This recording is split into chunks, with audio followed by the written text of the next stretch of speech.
Bienvenidos a un episodio más de Qué Noche Podcast. Hoy nos acompaña Nat Torres. Ella es abogada, profesora, analista política y además nos explica la Constitución en 60 segundos y sin dolor. Nat, ¿cómo estás? Qué Muy gusto bien, saludarte. muy contenta por la invitación, muy feliz. Qué a gusto, la verdad nosotros muy contentos también porque sabemos que vamos a aprender mucho contigo en este podcast, Ojalá, en esta plática ojalá. que vamos a tener, porque lo aprendemos contigo en 60 segundos en el TikTok. ¿Cómo no lo vamos a aprender en una hora y media que platiquemos? Quisiera hacerte una pregunta rápida. ¿Dónde hay o dónde has encontrado más adrenalina? ¿En un salto en paracaídas o en las mesas de debate? Se parece, ¿Sí? se parece. A ver, tienen lo suyo, ¿eh? El salto en paracaídas, estando arriba pesa, ¿no? Estaba complicado, pero ya que te sueltas y gritas y tal, la tensión se va. Y justo la parte del gritas y se va es lo que se comparte con las mesas de debate. Que se ponen rudas a veces, Sí, ¿no? a ver, también entras con mucha presión. También depende mucho de los perfiles. Bueno, a mí me pasa, no sé ustedes, pero a mí me pasa mucho que depende la gente con la que voy a estar, Claro. ¿no? Con la que voy a estar platicando. Hay muchas personas con las que conversar es muy sencillo, hay muchas personas que no están tan ideologizadas, Sí. con las que puedes discutir temas de fondo. Hay otras personas que defienden a muerte. O sea, los partidos políticos no los merecen, de verdad, de tanto empeño que le ponen a defender estas cosas, pero tiene lo suyo, ¿eh? Tiene lo suyo. Yo creo que las dos son un buen equilibrio. ¿Por qué elegiste ser abogada, la carrera en Derecho? Híjole, es una gran pregunta. A ver, de entrada, los temas sociales siempre me han gustado. Sí. Y sé que tengo y no es modestia ni nada, pero sé que tengo un talento nato para el tema de ciencias sociales. Siempre supe que no tenía un talento nato para álgebra, por ejemplo. Entonces, Bueno, como todos los que estamos aquí, ¿no? ya todo el carril estaba definido por ahí, ya estaba más sencillo, ¿no? Pero yo creo que en secundaria, prepa, clases de historia, siempre tuve una inspiración que venía de hacer un país mejor. ¿Cómo? ¿Quién sabe? ¿A partir de qué? ¿Quién sabe? Pero estas ganas como revolucionarias, siempre las tuve, insisto, no sabía qué era derecho, no sabía qué iba a hacer ahí. Y yo creo que en la prepa dije, pues se escucha padre, ¿no? Defender gente, tampoco tenía mucha idea. Hasta la carrera y hasta que lo estudias, tienes un acercamiento mucho más real. Pero yo creo que fue, 1, mi gusto por las ciencias sociales, 2, ganas de hacer un cambio. Y yo sabía que química nuclear no iba a ser, ¿no? Por ahí no iba a estar mi cambio. Entonces, yo creo que tiene mucho que ver con esas dos. Oye, pero además yo lo comentaba con Nat antes de iniciar esta conversación y le decía, tú transmites pasión en lo que estás hablando, ¿no? En las redes sociales. Y hablamos un poquito antes y transmite pasión de todo lo que habla. Además tiene una mirada que ya vamos a platicarlo más adelante. Tiene una mirada tan fija, se te clava tanto que entiendo ahora a todos esos personajes que van a las mesas de debate contigo y que no la pasan del todo bien en el sentido del choque de ideas, ¿no? Justamente te decía, la pasión es algo que también ayuda mucho, ¿no? Para transmitir, en tu caso. Mucho. Lo que hago me encanta. Y también soy una persona muy idealista, ¿no? Entonces, cuando empecé a estudiar lo que estudié, que es Derecho, antes de ya decir y convertirme en abogada, pues sí te va nublando un poco la carrera, ¿no? Entras con muchos ideales y diciendo, mañana voy a cambiar México y ya después empiezas a practicar y ya empiezas a ejercer y dices, uy, bueno, para mañana no va a ser, ¿no? Sí, definitivamente me va a tardar un poquitín más. Pero siempre he sido muy idealista, entonces parte de lo que quiero transmitir en mi contenido y lo que transmito o me gustaría transmitir en mis videos es, no hay suficientes personas idealistas en este país, ¿no? Las cosas son bien difíciles, no se van a cambiar de la noche a la mañana, pero faltan personas que digan sí se puede. Y ese gusto de transmitirlo, además que me encanta el derecho, es un poco para decirle a la gente sí se puede. De hecho, de mis críticas más fuertes es, tú hablas como si México fuera utópico. Y yo, pues sí, ¿qué quieres que diga? Todo está muy mal, saludos, que esté muy bien. Pues no, ¿no? O sea, parte de estar ahí y de tener una audiencia, y me parece que es muy importante, es decirles, las cosas se pueden hacer. Y falta gente con ideales, y falta gente con convicción, porque a lo largo de tus años de práctica en la política, en el derecho, se te va quitando. Entonces, de pronto ver a alguien Y es algo que me ha dicho la gente que está cerquita de mí, ¿no? Que de pronto sale un video mío y me escuchan y como que dicen, bueno, chance sí se puede, ¿no? Bueno, tal vez está complicado, pero... Y eso es lo que a mí me gusta transmitir. Sí, pasión por derecho, pero si lo que te gusta no es el derecho y lo que te gusta es la política y lo que te gusta es algo más, los ideales y la convicción para mí son bien importantes. Se van diluyendo. Que además se sigue preparando, ¿eh? Te sigues preparando. Sí, me ¿Qué encanta. estás haciendo actualmente? Estoy haciendo la especialidad en Derecho de Amparo en mi alma mater, en la UP. Y me encanta, y soy feliz. Y no dejaré de prepararme nunca, ¿eh? O sea, sí estudiar me vuelve loca. Oye, Nat, háblanos un poco de tu faceta como profesora. ¿La disfrutas también? Ay, feliz de la vida. Feliz de la vida, imagínate, si lo disfruto hacer para TikTok. Sí. A mí hay una cosa con las universidades que me fascina. Y es algo que fui aprendiendo a lo largo de la UP y en general, ¿no?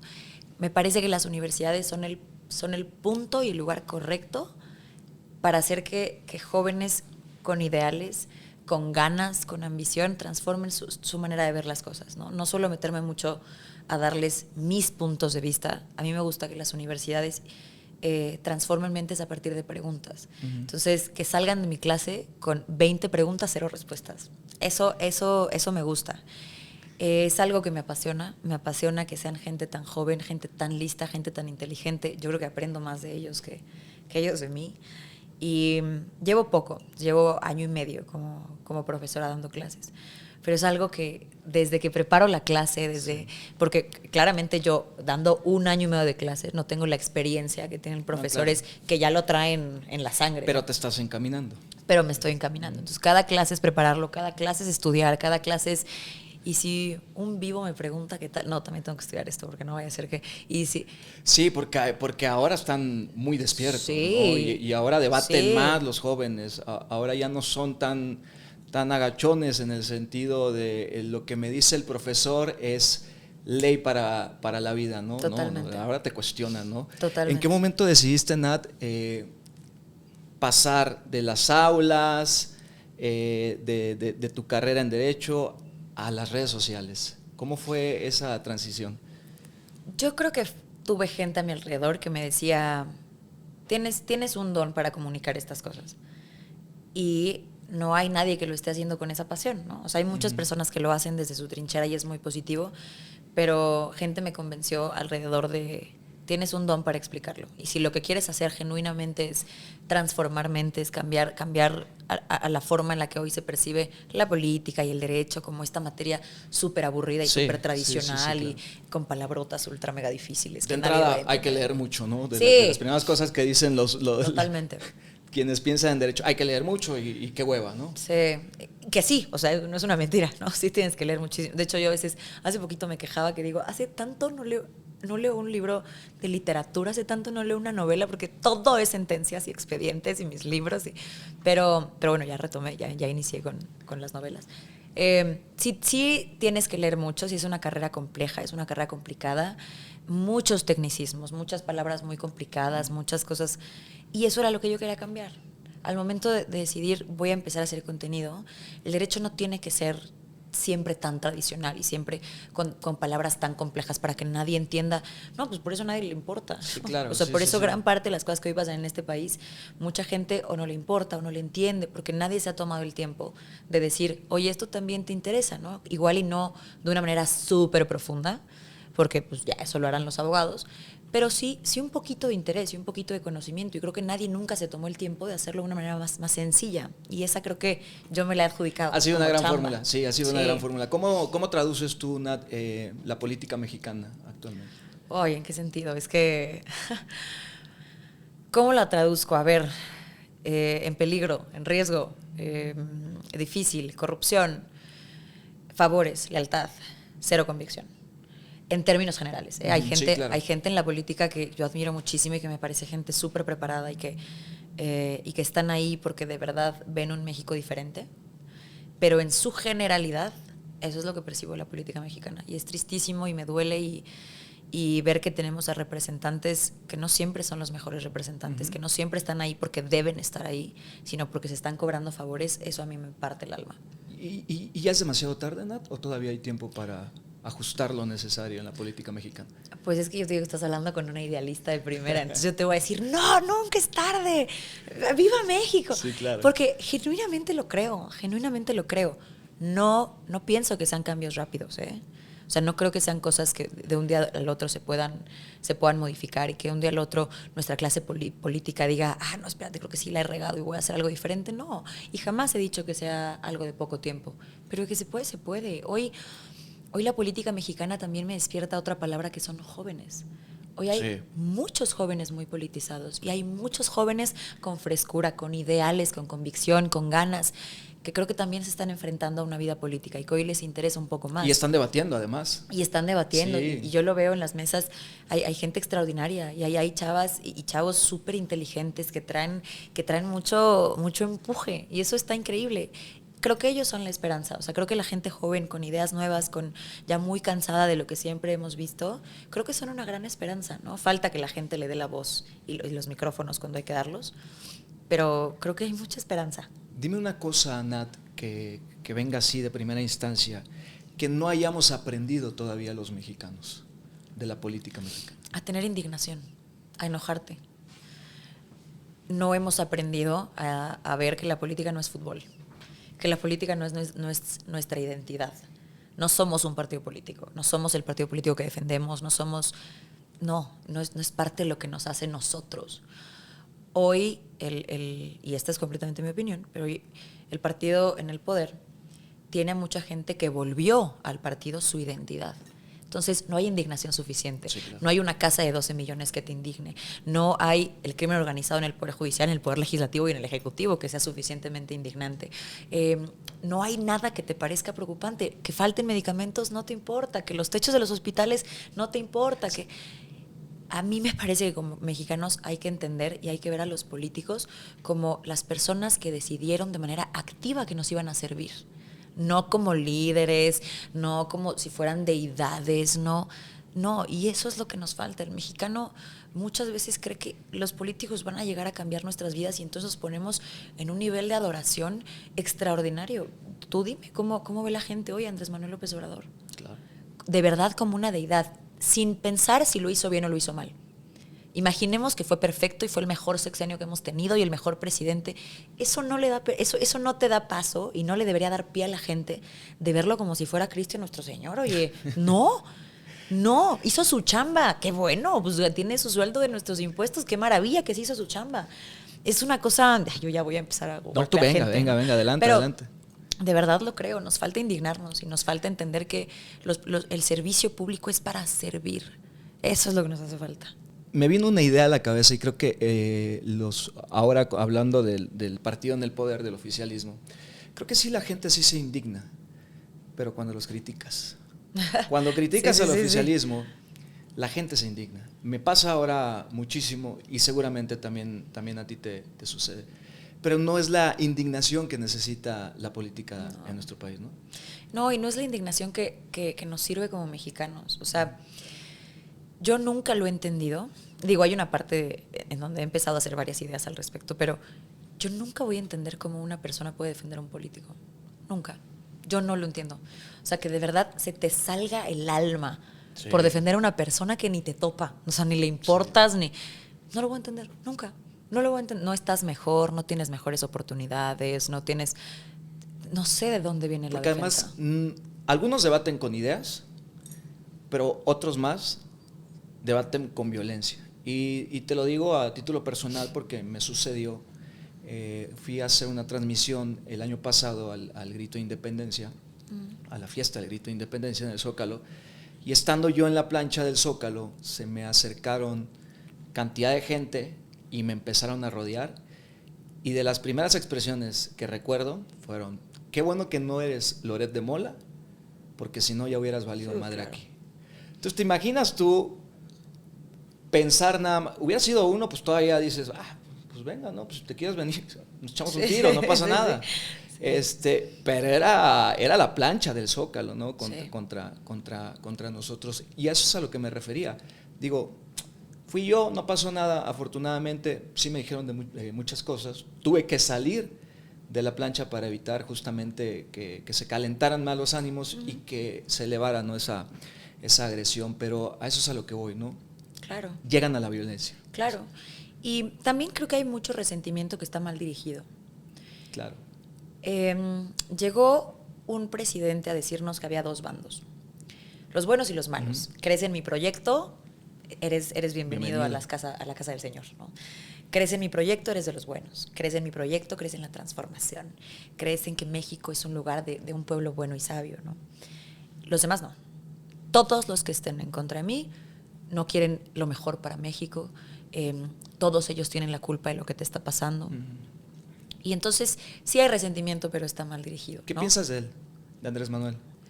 Es que hay muchos lados de donde hablar de él. Como operador político, como político, me parece brillante. Brillante. O sea, y lo he dicho 1000 veces y lo diré hasta que me muera. Él es el mejor político que ha tenido México contemporáneo. El mejor operador político, me parece brillante. Supo vender las diferencias y los dolores de este país. Como presidente. Terrible. De lo peor que hemos tenido, gracias. No. Es que sí, a ver, hay que reconocer, ¿no? lo que trabajó durante muchísimas décadas Andrés Manuel López Obrador, ¿no? Y sin irse a Japón después de extenuantes semanas de claro, trabajo, porque ahora, bueno, su descendencia vive otros tiempos, ¿no? Sí, no. Más bondadosos. No, el nepo baby favorito de este país, ¿no? Exactamente, pero como presidente, un fracaso. Sí, fracaso, total. Un presidente populista, un presidente que separa, un presidente que esconde los datos, que esconde las cifras, un presidente poco serio, un presidente que no tenía para mí la figura de ser presidente, ¿no? Perdóname, pero si entras en una pandemia y sales en una mañanera a decir que un detente va a hacer que todo esté bien, yo sé que mucha gente lo puede ver como broma, pero para mí eso no es una imagen de un presidente. En materia de deuda, nos endeudamos como nunca antes. Todo lo que hicieron los presidentes neoliberales, bueno, él logró duplicarlo en 6 años. Terrible. Seguridad. En materia de seguridad, en materia de salud, en materia de justicia, terrible. Y fíjate que él nunca, y Claudia lo está replicando, pero él nunca tuvo la humildad de sentarse con la oposición para decir, hagamos un proyecto mejor, ¿no? Hagamos una conversación plural, porque eso somos, un país democrático. Nunca le interesó, jamás. Y eso también me parece un poco ególatra, ¿no? Digo, sabía que tenía la aprobación que tenía y sabía que esos números no iban a bajar pronto. Justo porque logró utilizar el resentimiento de la gente, el coraje de la gente, para llegar a la política, llegar a la presidencia. Y lo hizo muy bien, y eso es lo que me parece brillante. Pero como presidente, no, terrible. ¿El peor? Bueno, es que tiene buena competencia, ¿eh? No sé si el peor. De los peores. Sí, sin duda. Top 5 peores presidentes, sin duda. Regresemos al TikTok. ¿Te acuerdas de tu primer video viral? Sí, creo que sí. ¿Sí? ¿Cuál fue? Sí. Ya nos vamos a meter a temas densos, pero de mis primeros videos virales, no sé si bueno, sí. ¿El que tienes anclado?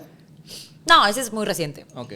Y los voy anclando conforme los temas. Uh-huh. Entonces, no necesariamente por vistas, sino porque son los temas latentes. Sí, cuando esos temas sean distintos, pues entonces haré algunos otros videos y anclaré cosas diferentes. Pero yo creo que mis primeros videos virales fue... ¿Conoces a Mau Nieto? Sí, claro. Comediante. Sí. Bueno, es muy mi amigo y lo quiero mucho, le mando un beso. Él tuvo varios temas con una chava que en Twitter puso cosas que ni siquiera vale la pena hablar. Sí. Y en ese momento yo no lo conocía, no éramos amigos, no nos llevábamos. Entonces yo tomé este asunto, ¿no? Como la denuncia que había hecho esta chava en Twitter diciendo que Mao había... Claro, sí, ya me acuerdo del tema, pero igual, como dices... Ni vale la pena mencionarlo. Sí, claro. Entonces yo hice un video diciendo cómo es que los juzgadores podrían respetar la presunción de inocencia cuando las redes sociales se han convertido en un medio para linchar a las personas, ¿no?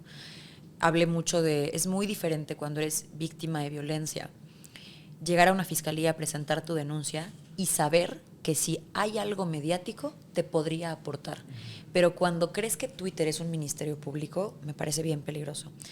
Porque hoy ya sabemos las complicaciones que tiene el abrir la boca en redes sociales. Sí. Tienen impactos y cambian vidas. Y a Mao se la cambió. Se la cambió cuando no había por qué, y cuando eventualmente todo se descubrió que era una cosa falsa, ¿no? Y yo hice este video justo tocando estos temas, no exclusivamente por Mau, pero sí por un tema de, oigan, las redes sociales no son para esto. Y diciendo, creo que se malentendió toda esta ola que te acuerdas del Me Too, ¿no? Sí.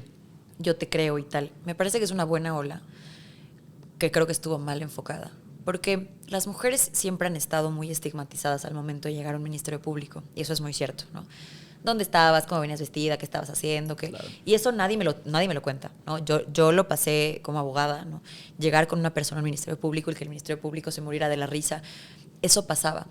Cuando llega la ola del Me Too y del Yo te creo, que me parece buena, creo que debimos enfocarla hacia la víctima, de darle toda la atención necesaria a la víctima, de tener una declaración que no la revictimice, de poder estar en un espacio en el Ministerio Público donde... O sea, mecanismos que la protejan. Claro, mecanismos que la protejan para que el proceso pueda llevarse bien, para que el proceso pueda llevarse rápido, para que ella se sienta tranquila en esa ruta, en ese proceso.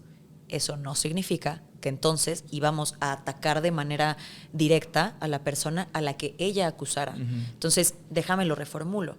Yo creo que el Me Too debía entenderse para la víctima. Te creo y te voy a dar toda la atención que necesites como víctima. Pero también está la presunción de inocencia.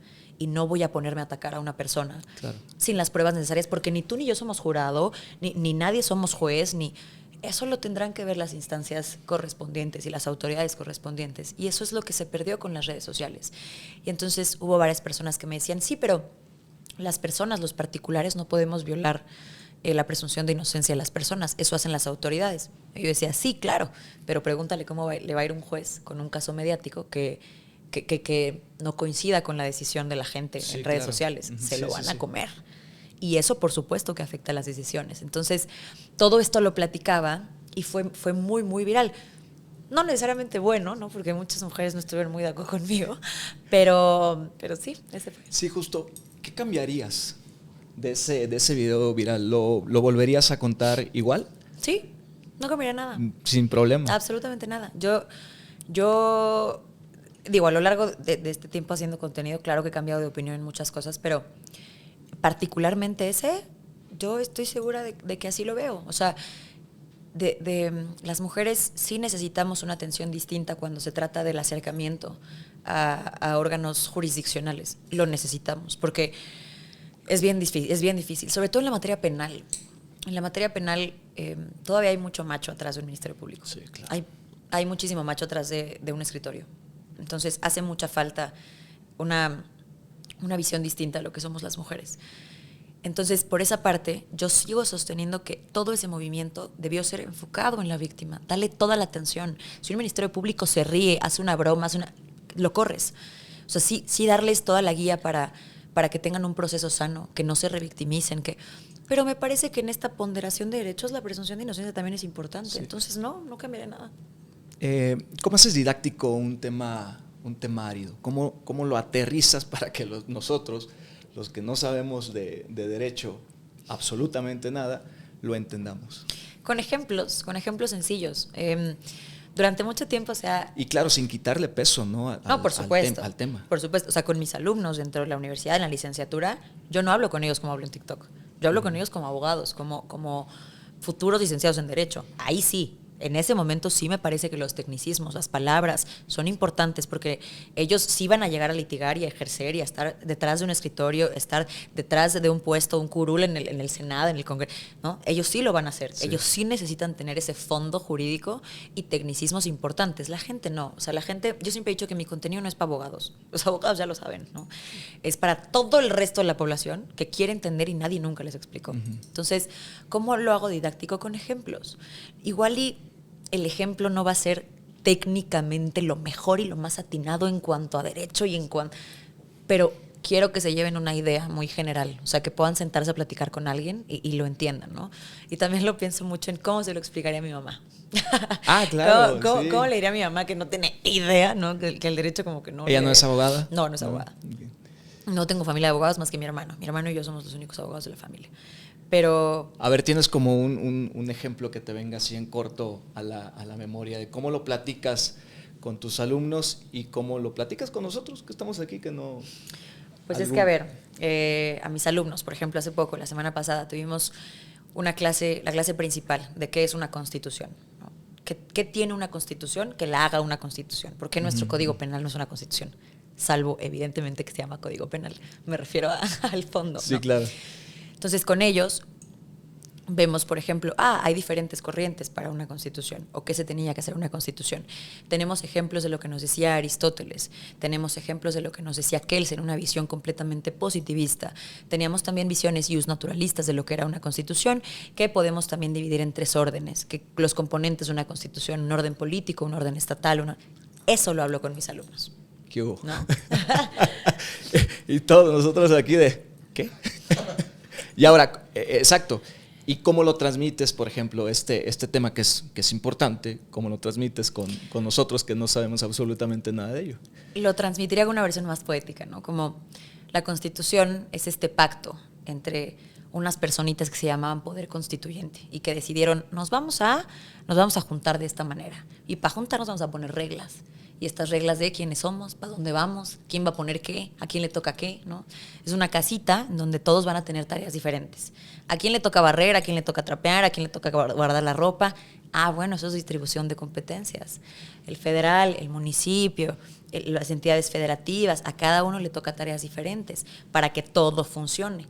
Pero eventualmente llegará alguien a revisar toda la casa, que es un poco la federación, que puede, ¿no? Entonces, trato de que sean ejemplos mucho, mucho más sencillos. Increíble. Y esto la gente lo entiende perfectamente bien, claro, ¿no? Sí. Yo les dije que hoy íbamos a aprender muchísimo. En este episodio, por eso. La verdad es que sí es muy digerible tu contenido. Es la muy idea, sencillo muchas gracias. de Muchas entenderlo. gracias. ¿Tienes alguna regla básica para generar justamente este contenido? O sea, ¿tú te has puesto alguna regla? Estudio, siempre. No importa qué tanto yo crea que conozco el tema. Con el contenido he tenido la gran suerte de conocer a personalidades extraordinarias.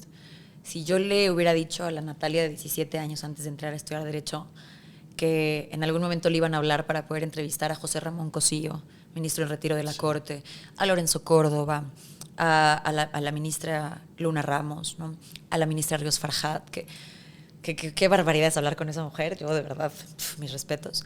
Yo jamás lo hubiera pensado. Entonces el contenido me ha hecho acercarme a muchas esferas que en algún otro momento yo no hubiera soñado acercarme. Y mientras más estoy en la mesa con estos personajes, más sé que no sé nada, ¿no? O sea, más digo, no, hermanita, te faltan años luz, ¿no? Entonces, el estudio siempre para mí es importante. Cuando preparo un video, de lo que sea, no importa que yo eventualmente diga, no, me siento súper confiada, este es mi tema, siempre lo estudio, siempre lo preparo, siempre busco las fuentes que sean verificables, checo doctrina, mis libritos, checo jurisprudencia, qué dice la Corte, qué dice este librito, esa es una forma de explicar jurisprudencia muy fácil, ¿no? Lo que dicen los jueces, qué dice la ley, siempre el estudio siempre ha sido el punto más importante para dar clase. Yo no me confío de lo que sé y mucho menos de las mentes tan brillantes que tengo enfrente de mis sentados. Claro. Entonces, la única regla que tengo es estudiar el tema como si lo fuera a exponer en las Naciones Unidas. O sea, no importa si es un TikTok de 3 minutos. O sea, esa dimensión lo sí, ves. Claro, porque gente se queda con lo que digo.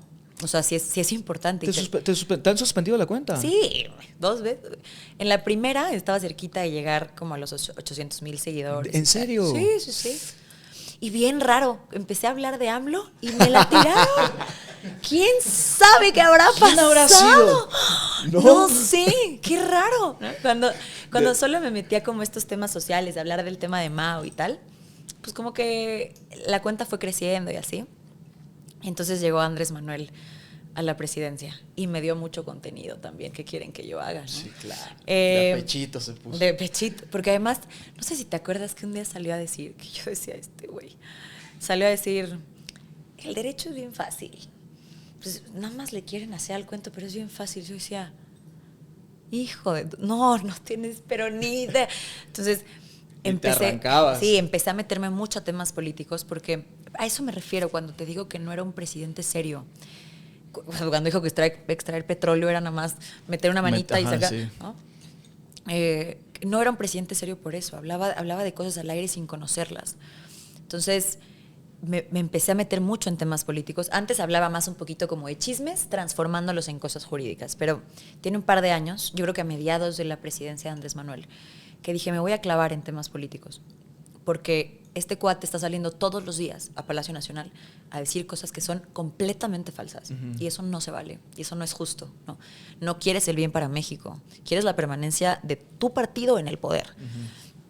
¿Cómo se lo voy a explicar a la gente? Entonces, cuando empecé a hablar de eso, mi cuenta, que era la cuenta más grande, la que tenía en TikTok casi 800,000 seguidores, un día cuenta suspendida, ¿no? Podías como impugnar la resolución. Sí.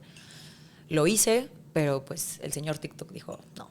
O sea, nunca te dijeron como tal, ¿por qué el fondo? Por acoso e intimidación. ¿En serio?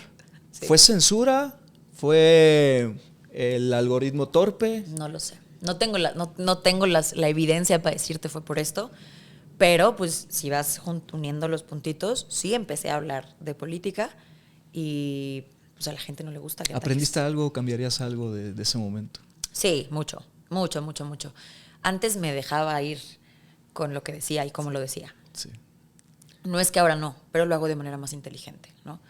Antes utilizaba, cuando me molestaban muchas cosas, utilizaba como ciertas palabras muy despectivas y te das cuenta que con los problemas que hoy tiene el país no puedes darte el lujo de crear más desigualdad, de crear más odio entre las personas. Entonces, algo que le cambiaría muchísimo a la Natalia de ese momento es encuentra una forma de decir las cosas en donde no tengas que denostar a nadie y no tengas que decir nada malo de nadie. Si vas a criticar al presidente o la hoy presidenta, que sea por su chamba, no por nada más. Y antes no lo tenía eso muy claro, como que de verdad me dejaba llevar por los sentimientos, sí. ¿no? Y eso lo cambiaría. Y es algo que he aprendido y que me gusta. Estaba leyendo algunos comentarios de tu contenido.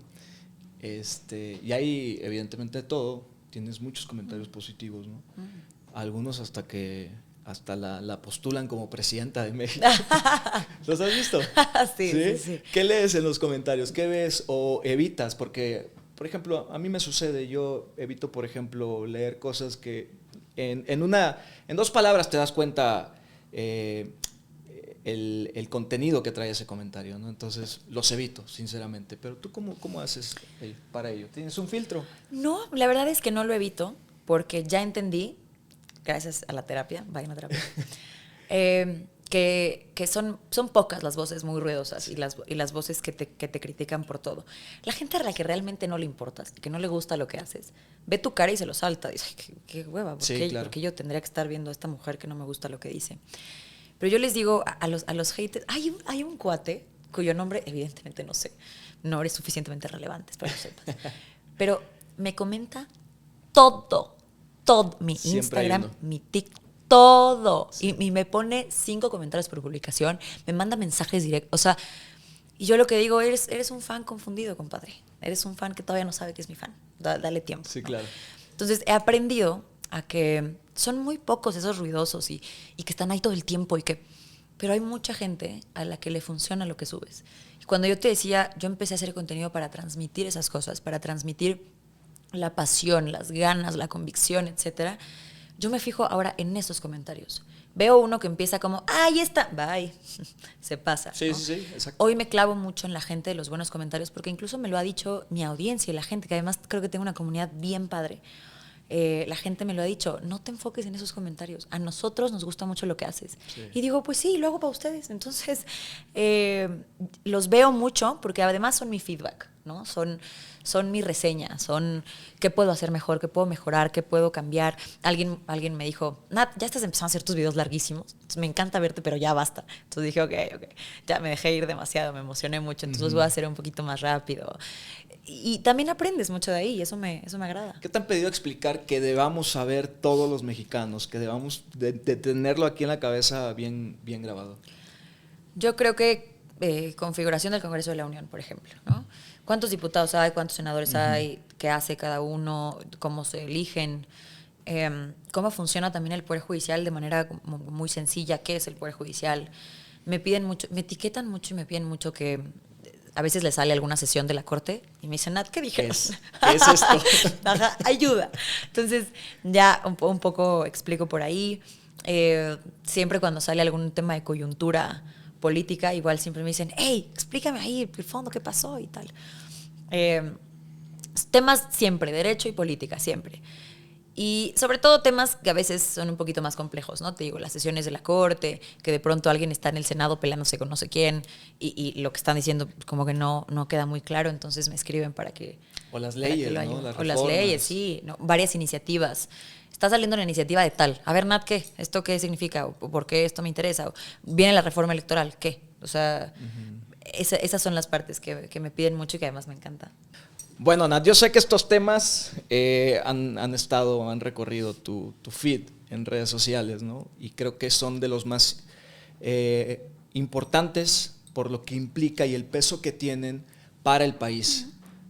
La reforma judicial. ¿Qué piensas de ella? Ay, pues fue una reforma muy dañina para este país y dañina para la justicia en México. Siempre lo he dicho. Necesitábamos una gran reforma y Morena tenía una súper oportunidad, una mayoría aplastante para hacer una reforma extraordinaria, una reforma progresiva.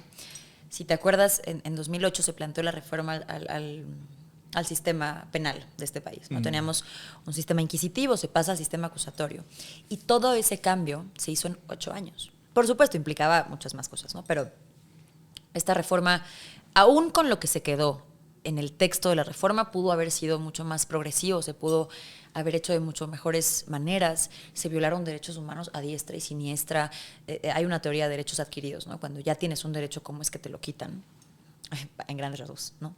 Pero todas las personas juzgadoras que un día entraron en su cargo, cursaron un examen, lo aprobaron, compitieron contra muchísimas personas en un examen de oposición, llegaron y que de pronto les digan, uy, ¿qué crees? Te vamos a renunciar. Sí, porque eso implicó preparación. Por y supuesto, eso garantizaba. por supuesto, ¿no? pero además, ¿con qué derecho? ¿Con qué derecho? Se abrieron carpetas, Uri, ¿no? Se hicieron auditorías del Poder Judicial. ¿Quién verdaderamente tenía temas de nepotismo? ¿Quién tenía temas de corrupción? ¿No? Tenías a toda la máquina estatal para hacer una auditoría brutal. Que todos los jueces que han incumplido en algo, que han tenido temas de corrupción, la paguen. Tenías todo para revisarlos, porque claro que pasaba, ¿no? Yo no voy a defender nunca que el Poder Judicial era perfecto y que todo era maravilloso. Claro que no. Había muchos problemas y muchas cosas perfectibles, ¿no? Pero cuando una institución, sobre todo cuando un poder de la unión tan fuerte como es el Poder Judicial, no funcionaba, no lo destruyes. Le das más dientes, lo haces caminar de otra forma. Entonces, yo voy a criticar muchas cosas siempre del proceso. Desafortunadamente ya estamos aquí y no se va a echar para atrás, pero critiqué mucho el tema de no revisaste nada, no metiste a la cárcel nadie. ¿De qué sirve que salgas y le digas a la gente es que los jueces liberan criminales y son lo peor que le puede pasar? Ok, investígalos. ¿A quiénes? ¿Quiénes se fueron a la cárcel?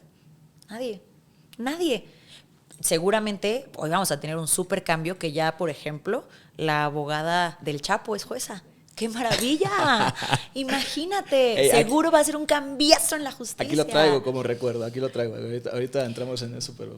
Critiqué muchas cosas en el proceso, el proceso legislativo de aprobación. Si tienes que secuestrar a un senador y si tienes que pasar a tu bancada a los yunes, algo no está bien. Y lo sabes. O sea, si tienes que cambiar un voto para quitarle a una persona carpetas de investigación por corrupción, abuso sexual, sabes que no está bien, ¿no? Todo el proceso fue muy confuso. En el proceso, y te lo digo por experiencia, entre varios grupos de abogados, presentamos documentos en el Senado para un parlamento abierto, presentamos documentos en Palacio Nacional. Por favor, escúchanos. Por favor, lejos de que creas que esto solamente es una guerra entre la oposición y tú, también se viene la justicia. Y los abogados, escúchalos, los colegios de abogados, la barra, el ilustre, atiéndelos. Ellos seguramente saben mucho más que tú. Sí, claro. Se presentaron varios documentos de Parlamento abierto diciendo, ok, reforma la Constitución, venga, está bien. Pero diferente, de una manera distinta. Tienes una gran oportunidad de consolidar el Poder Judicial, de hacerlo más fuerte y de darlo más dientes. Vamos a hacerlo con calma, ¿no? Escucha la otra parte, porque al final creíamos que el gobierno era para todos, no nada más para los que votaron. ¿Y qué pasó? Ellos. ¿Hubo un rechazo total? Por supuesto, ¿no? Total. Por supuesto. Autoritario. Total. Nadie escuchó a nadie. O sea, no hubo voces. En algún momento se abrieron las puertas a que ciertos personajes de Morena escucharan, pero de manera textual se decían en esas reuniones, te estoy escuchando, pero no tengo por qué hacerte caso, ¿no? Te estoy haciendo el favor. La oportunidad. La oportunidad de que te estés sentando aquí a mi lado y me digas estas cosas, no tengo por qué hacerte caso. Entonces, se hizo de una manera súper autoritaria. Y no solo, fíjate que trataron de enfocar mucho, porque sí es muy cierto, que las personas juzgadoras que se fueron, pues violaron sus derechos humanos, que es muy cierto, o sea, aquí nadie está mintiendo. Sí se violaron derechos humanos para las personas juzgadoras. Pero fíjate, es bien curioso. Nosotros como sujetos de derecho, como ciudadanos, parte de lo que garantiza una justicia independiente, una justicia imparcial, es que tus jueces no los estén cambiando cuando les da la gana. Porque justo pueden tener riesgos de que estén atados a un poder político. Que llegue un presidente que diga, uy, este juez me incomodó, a la basura. Y eso pone en riesgo todos los juicios que lleva el juez, los derechos de las personas que están llevando ese proceso judicial. Entonces, literalmente, hay un derecho de inamovilidad de los cargos. Porque sí, por una parte es el derecho del juzgador a permanecer en su cargo, pero por otra es el derecho que tenemos los justiciables, de que tengamos jueces imparciales, independientes, que ninguna fuerza política, ni otras, pueda llegar a moverlos. Entonces, también nos afectó a nosotros, sobre todo nos afectó a nosotros. Pero en el peso de la narrativa eso no ganó nunca, porque la gente no está lo suficientemente cerca de lo que hacía el Poder Judicial. Gran error también del Poder Judicial, ¿no? El no tener una mejor forma de comunicar qué es lo que hacían. Sí, claro. Porque si lo hubieran hecho, entonces la gente no hubiera reaccionado como reaccionó. Sí, porque además la ciudadanía creo que lo ve muy lejano, ¿no? Sí, o sea, totalmente. En un pedestal Totalmente. lejano al terreno, ¿no?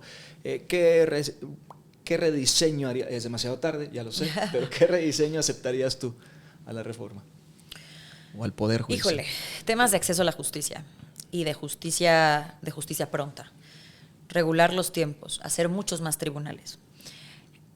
A Zedillo lo critican mucho, ¿no? Por su reforma. Yo creo que la última persona que fortaleció el Poder Judicial fue él. Se crearon los tribunales colegiados. Teníamos los juzgados de distrito, que son primera instancia, tribunales colegiados, y después tenemos la Corte. En términos muy generales, salvo que tengas algún tema electoral, pues está el INE y el Tribunal Electoral y tal.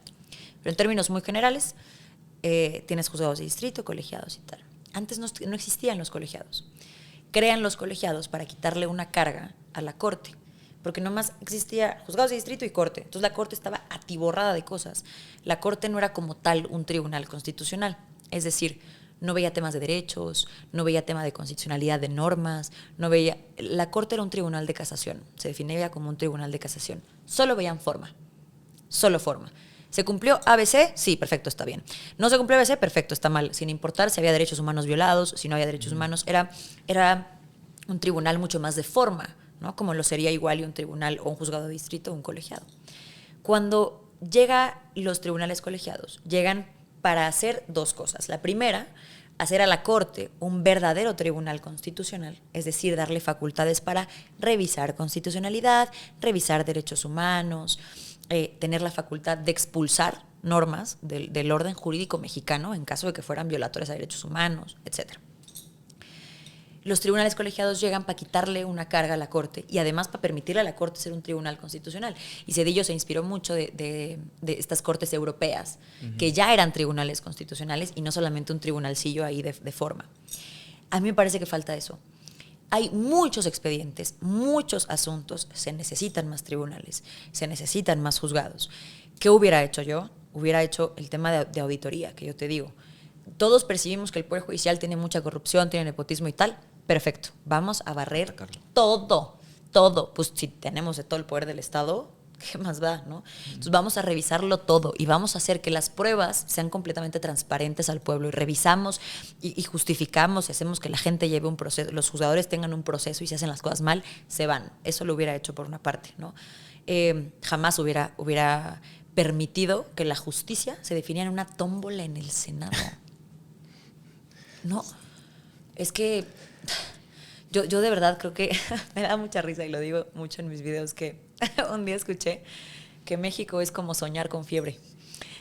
que es los sueños que tienes cuando tienes fiebre. Y sí lo creo. Yo nunca me imaginé que iba a haber en el Senado una tómbola que dijera este puede Que ser además juez, fue una locura, ¿no? ¿Qué Sí, más? Sí. Oye, qué vergüenza. Un desorden total. Qué vergüenza. No sabían ni qué hacer, no sabían ni qué había en la tómbola, sí, claro. En un momento en Francia, hace muchos años, hace más de 200 años, se elegían a los jueces por voto popular.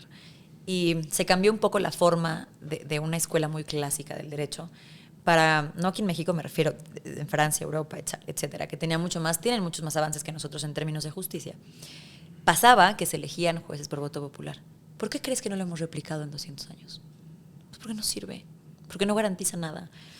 Y lo sabían, pues, o sea, aquí nadie estaba buscando la mejora del sistema de justicia. Aquí lo que estaban buscando era no verse como Zedillo. Zedillo sí quitó, solo a ministros, no a todo el Poder Judicial, pero sí los quitó por sus pantalones y puso a sus ministros por sus pantalones. Ahora, lo que hizo con esa corte fue extraordinario, pero, seamos muy sinceros, sí quitó a la gente por sus pantalones. Entonces, yo creo que AMLO dijo, no, pues no me puedo ver tan cínico. Vamos a hacer como que esto es legítimo. Vamos a hacer unas elecciones, vamos a gastar 13,000 millones de pesos porque, ¿qué podríamos hacer más con 13,000 millones de pesos? Hizo estas elecciones para legitimar este proceso. Llegaron a acordeones donde mágicamente los 9 candidatos quedaron en la Suprema Corte, quién sabe por qué.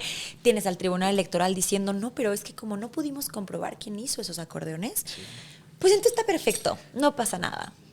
Fue toda una estrategia, ¿no? Y una estrategia para decir, es legítimo. Según él, le dio legitimidad para no hacer lo mismo.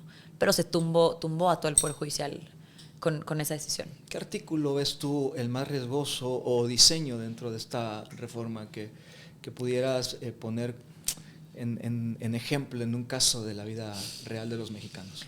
Lo hicieron de manera paulatina.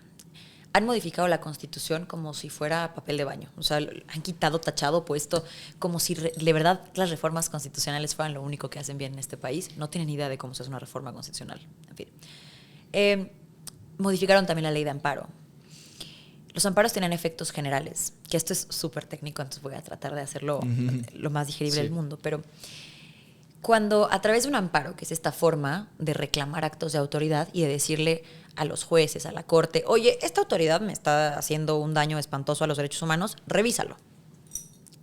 Los amparos, cuando se hacían en contra de normas generales, sale una norma general y entonces esa norma general causa un perjuicio a los derechos humanos de la gente se organiza y dice, presentemos un amparo en contra de este acto, en contra de esta norma.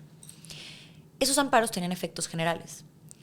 Si tú, Uri, llegabas y presentabas un amparo en contra de que alguna secretaría puso un tanque en un lago y está contaminando el agua de tu comunidad, por ponerte un ejemplo, tú presentabas tu amparo y si lo ganabas, los efectos de ese amparo eran generales, para toda la gente, ¿no? O sea, si ya determinamos que es inconstitucional, no tiene caso decir que nada más es inconstitucional para Uri. Es inconstitucional en general, porque son normas generales, no es que sean actos en específico, ¿no? Entonces, tenían efectos generales. ¿Cuál fue el gran problema? Que a AMLO le incomodó mucho.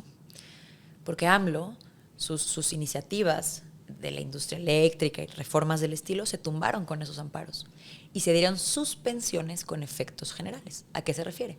El juez analiza la norma, analiza las cosas y dice, sí me parece que estás violando tantitos derechos humanos, autoridad, detén lo que estás haciendo, no le muevas, en lo que yo reviso el fondo del asunto, en lo que yo reviso las normas, reviso el derecho, pero yo voy a conceder esta suspensión para que tu autoridad te detengas y las personas, los particulares, puedan gozar de sus derechos humanos. Y eso a AMLO le molestó mucho, porque le pausaron varias reformas importantes. La de la industria eléctrica es la más sonada, donde al juez se le fueron encima con la UIF, se le fueron encima con todo, no le gustó. Parte importante de lo que él necesitaba era quitarle los efectos generales al amparo, y se lo quitaron. Entonces, ahora si toda tu comunidad tiene esa afectación en el laguito y tú la ganas, pues toda tu comunidad va a tener que presentar su amparo, pagar abogados, llegar a instancias, llegar a los tribunales. Para que también aplique. Y eso me parece de los daños más atroces que le han hecho a este país, porque nuestro juicio de amparo es bellísimo, pero además es bellísimo, es tan técnico y es preciosísimo. Y fue un modelo replicado en todos los países. Todos los países le copiaron a México su amparo, porque era un modelo completamente innovador. Yo no sé qué diría hoy Crescencio Rejón, el padre del amparo. viendo todo lo que están haciendo, el modelo, y además se ha ampliado muchísimo el modelo del amparo.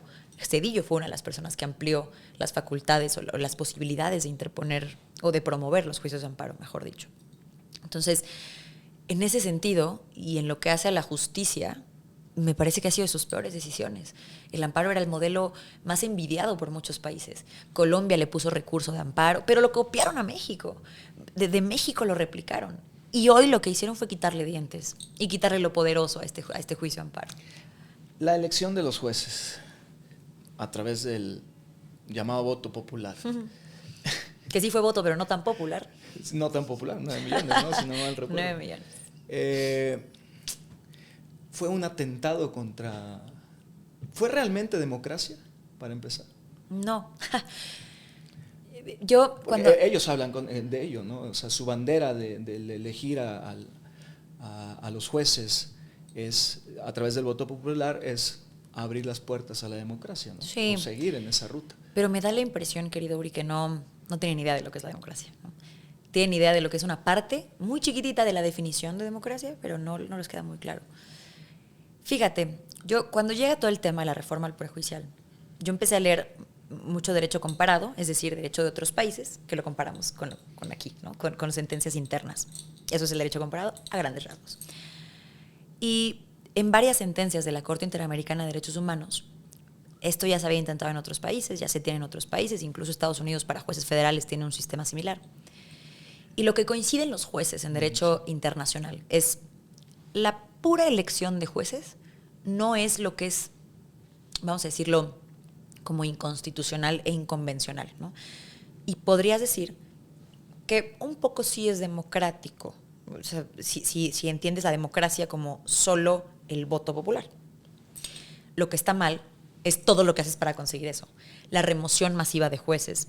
Escribí hace poco un artículo para la revista Abogacía de un caso muy similar en Ecuador, donde remueven a los jueces del tribunal, de varios tribunales. Está muy bueno, vayan a verlo. Es muy cortito además, se lo echan en 10 minutos. Y todos los jueces coincidían en, pues como tal, lo que está muy, muy, muy, muy mal no es que los votes, es que primero los removiste, primero clausuraste todas sus oportunidades de derecho de réplica, quitaste el derecho humano que tienen a la defensa, de acceso a la justicia, para colocar este tema. Entonces, jurídicamente y técnicamente te comparto que lo que está muy, muy mal no es que se voten. Ahora, en temas sociales y de opinión, está terrible, ¿no? Sobre todo porque estos cargos son súper técnicos. La preparación de un abogado es muy técnica y de un juez, mucho, bueno, era muy técnica. No me parece democrático porque parte de una democracia constitucional es entender que hay división de poderes, entender que hay división de facultades, entender este tipo de cosas, lo que te decía la casita, ¿no? Uh-huh. Entender que a alguien le toca barrer, y a alguien le toca trapear, y a alguien le toca lavar los trastes, y así como casita funcionamos perfectamente bien. Se metieron a una función sabiendo perfectamente que tenían la aprobación que tenían. Convirtieron a sus jueces, sus gallitos, en gallitos de la 4T. Y sabían cuál iba a ser el resultado. Sabían que la gente los iba a identificar como 4T. Pues tenemos a hoy una ministra de la Corte, a Loretta Ortiz, saliendo a decir a sus eventos, yo fundé Morena. Todavía lo dice con orgullo, pobrecita. Sí, un video reciente, pues, hazme el favor. Porque todos en la Suprema Corte, los ministros son afines a Morena. Bueno, 7 de 9. O sea, podría perfectamente no estar los otros dos y sería irrelevante porque traen la mayoría. La mayoría que se necesita para hacer todo. No me parece democrático. De las definiciones más bonitas, que siempre las digo en las entrevistas, es Giovanni Sartori, filósofo y abogado italiano. Decía, la democracia es el gobierno de las mayorías, pero con respeto de los derechos de las minorías, con respeto a su representación, ¿no? Esa es la segunda parte de la definición que no les queda muy claro y que no están defendiendo. Entonces ellos salen a decirte, democracia es votar. No, corazón, no nomás eso. Es una forma, es una ramita del árbol de lo que es la democracia, pero no es toda la democracia, ¿no? Al momento que tú sabes que tu fuerza política, que tu capital político va a hacer que entonces los jueces los escojan por la pertenencia o el ser simpatizantes a cierto partido, porque además era evidente, había acordeones que tenían la coletita de Claudia de lado. O sea, en verdad, esto no es broma, están ahí, sí, ¿no? Sí. Sabías lo que ibas a lograr. Y eso es mezclar competencias, y eso es mezclar división de poderes, y eso es acabar con una justicia imparcial, y eso es acabar con el árbitro. Es el árbitro que tiene que decidir entre los conflictos entre los dos poderes, que eso es lo que pasa con la Corte, ¿no? Eso hace la Corte. Es ese árbitro que hoy va a tener la misma pauta que tiene el partido político. Y el partido político en el poder, además, lo decías muy bien, 7 de los 9 ministros tienen relaciones con Morena. 7 de los 9. La mayoría calificada para pasar todo, acciones de inconstitucionalidad, declaratorias generales de inconstitucionalidad, que bueno, es otro tema, pero me parece las aberraciones más grandes y que cambia una época de la justicia de este país. Y además esos dos, a ver, que se pongan en contra. Sí, claro. No, pero aunque se pongan en contra, o sea, podrían poner 8 taches así. Claro, por supuesto. Como dices, la mayoría no la van a tener nunca, pero aún así. Claro. O sea, tenemos... La presión del oficialismo es totalmente evidente. Yo creo que nunca lo he dicho, pero... Bueno, sí, pero no al aire, no públicamente. Yo nunca voy a entender cómo compartieron el mismo asiento José Ramón Cosillo, González Alcántara Carrancá, que de verdad, juristas de los que somos afortunados que gozamos, con Lenia Batres. Yo no sé cómo es que se sentaban juntos Alcántara Carrancá con Lenia Batres. Oye, ¿cómo es posible? Con Yasmín Esquivel ni abogada eres. O sea, son tantas cosas que a mí me da muchísima vergüenza. Yo siempre dije que si tú me preguntabas hace un par de años mi sueño, yo te hubiera dicho llegar a la Corte, ser ministra de la Corte. ¿Y hoy? No, hombre, ¿para qué? O sea, era una cosa de prestigio. No era una cosa de lana, porque la industria privada te hace 20 veces más lana, pero 20. ¿no? Sí.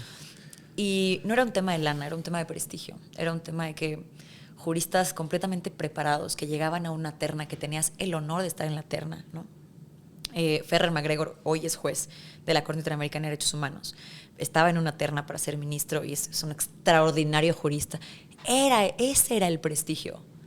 Hoy, ¿quién está? ¿Alguien que salió a gritar soy fundadora de Morena, voten por mí? Hoy, ¿quién está? Alguien que en cada sesión que podía, se podía, la Inés le daba unas clases, sí, Lenia Batres. ¿En serio? Hoy la Corte no tiene prestigio.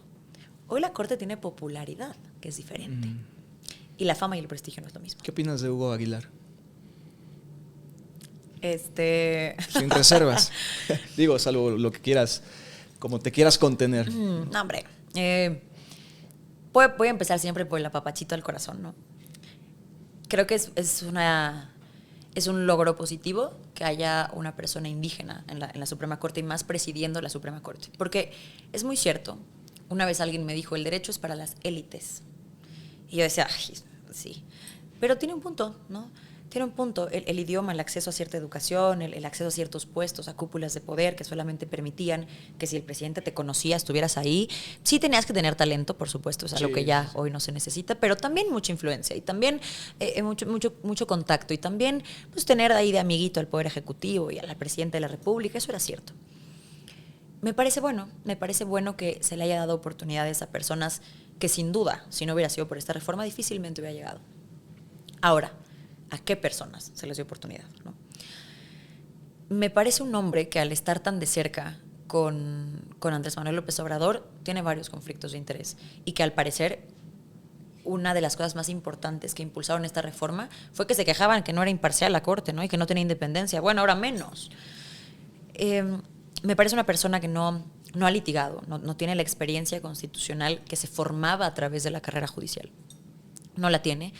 Y ahora la Corte va a sufrir de una curva de aprendizaje. La Corte, nuestro tribunal más alto, va a tener que ponerse a estudiar. Híjole, me parece una cosa grave también. Creo que con él, que además tiene muchas críticas de los grupos indígenas, de los mismos grupos indígenas, en los que Hugo Aguilar apoyó que se hicieran megaproyectos que tronaron a los grupos indígenas, que la misma comunidad no estaba contenta de que él estuviera ahí. Creo que eran varios temas que se tenían que revisar. Y el ser indígena no puede ser la única razón que te haga estar en la Corte, ni la única razón que te haga sentir orgulloso. Tiene que también hablar tu trabajo, y su trabajo no habló por él. Eso es muy cierto. Y pasa lo mismo con la presidenta. Ser mujer no es el único bastión que te tiene que dar orgullo para estar en la presidencia. No basta ser mujer para ser demócrata. No basta ser mujer para ser buena mandataria. Entonces, claro que son cosas simbólicas. Y por parte de Hugo me parece que lo es muy simbólico y aplaudo que sea simbólico, pero no aplaudo que sea con él. Preguntas rápidas, respuestas rápidas. ¡Ah, no! Son pocas. ¿La nueva corte tiene legitimidad? No, ¿Independencia? no. ¿Cuál es la fácil. relación con el Ejecutivo? Ahí sí necesitamos un poco más de contexto.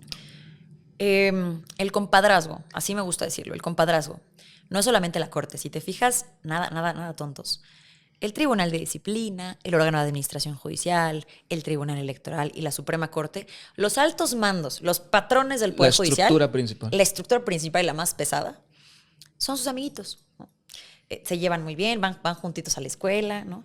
Eso siempre me ha gustado explicarlo como, si tú puedo ampliar un poco mi... Sí, claro, adelante. Siempre me ha gustado explicarlo como, tú estás en la secundaria y tienes a tu grupito, ¿no?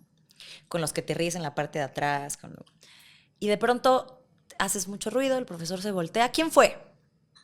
Y ahí es donde se mide la lealtad, ¿no? Sí. Ahí es donde se hacen caballeros. Sí. Nada, maestra. Bueno, gracias. Ojalá sí funcionara, fíjate. Y lo que pasa es que tus amigos no te van a delatar, ¿no?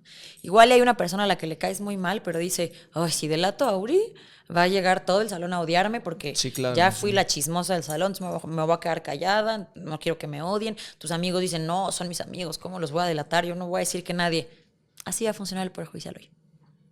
Así va a funcionar. Entonces, esa es su relación. ¿A dónde deben apuntar sus primeras decisiones? Uno, a su rezago, que traen 1,300 asuntos de rezago judicial, corte, pónganse a chambear.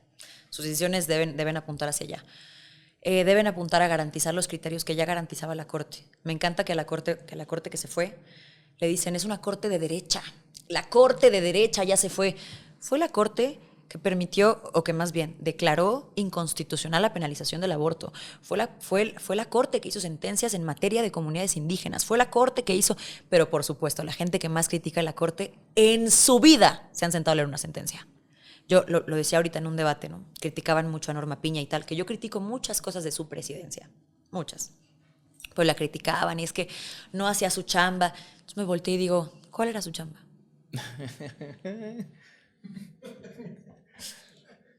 ¿Alguien sabe aquí? ¿Qué hacía la Corte? Sí, claro. Dime una sentencia que hayas leído de Norma Piña. No, pues no. Entonces me parece que si te vas a sentar a criticar algo, conócelo. Conoce lo que hace la Corte. ¿no? Susténtalo. Entonces, sus primeras decisiones deben ser permanecer el estatus de derechos humanos que construyó la Corte pasada, rendición de cuentas. Tienen una labor titánica. Se quejaban de que la Corte no pudo comunicar su labor a pesar de que la ministra en retiro, ya desafortunadamente, Ríos Farhat creó a Sor Juana, que es esta como inteligencia artificial, como este chatbot de la Corte, en donde le puedes preguntar jurisprudencia, que está padrísima además. Bueno, se quejaban que no había comunicación. Pues a ver, quiero ver. A ver ahora. Quiero que lo comuniquen a ver si es cierto. Le abrieron las puertas de la Corte al pueblo, ¿no? Pues si no se abren, al pueblo no se le abren las puertas de la Corte así, se le abren con sentencias. Entonces, tienen una labor titánica. Muchos se quejaban. Bueno, vamos a ver. Hablando de puertas abiertas, dice el oficialismo que para ahora la reforma electoral, llegando a ese tema. Ya, por favor. Ya suéltenme.